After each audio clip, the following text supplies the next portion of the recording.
Spelunker isn't to be confused with Spelunky, the latter which quickly rose to fame in 2008 as a modern indie classic and even saw a sequel towards the end of 2020. Not surprisingly, Spelunky was largely influenced by the original 1983 Spelunker, but managed to surpass it in terms of core gameplay loop. In short, if you're still confused, Spelunky is a much more approachable series for modern players, but Spelunker isn't without its merits. Oh, and if you wanted to add something to your vocabulary, the word itself means someone who explores caves for fun, which just so happens to be what you do in this game. Except, the fun part is debatable.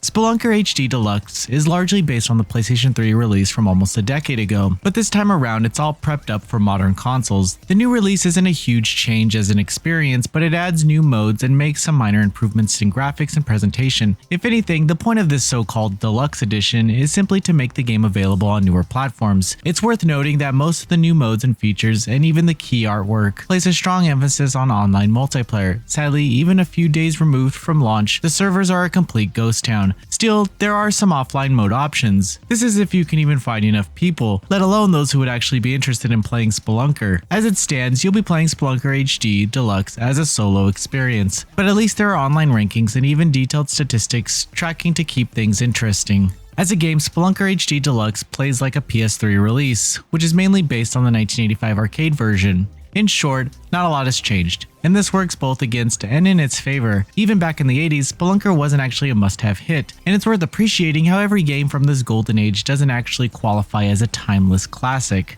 HD Deluxe allows you to switch between modern and classic graphical styles, with the latter primarily based on the NES version. Unfortunately, the default 3D graphics aren't exactly impressive despite the so-called improvements, where the character models and animations appear dated.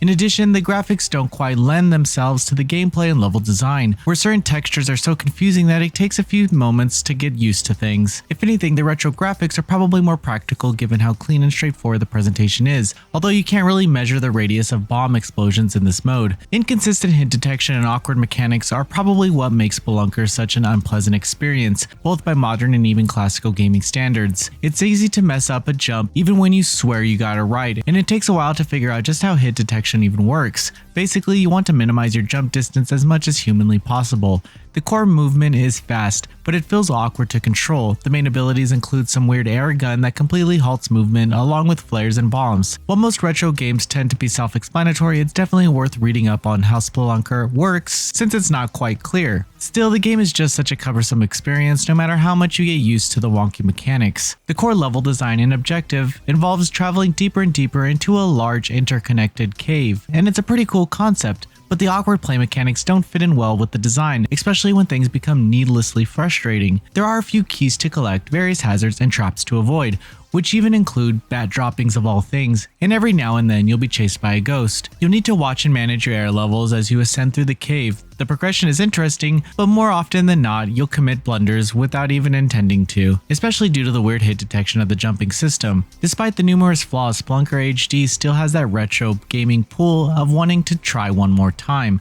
You do gradually learn each area, and your performance does improve with repeated runs. That in and of itself will endear to those who enjoy the challenge of classic games. In particular, the Endless mode is fun to revisit as it is faster paced and far more rewarding. Still, Spelunker HD Deluxe isn't exactly a preservation of a timeless classic. While it may have achieved some measure of success during its heyday and even saw an unexpected resurgence in Japan a decade ago, this is far from being in the same league as the Nintendo or Atari classic from that era. This is a series that needs a modern reboot instead of a remaster.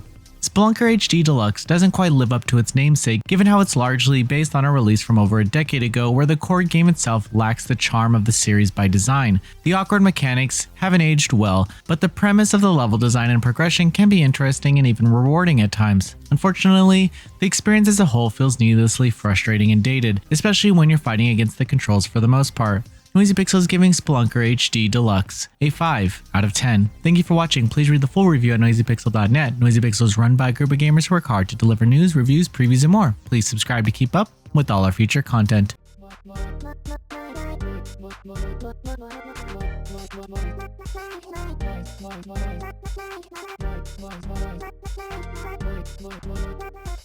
Noisy Pixel.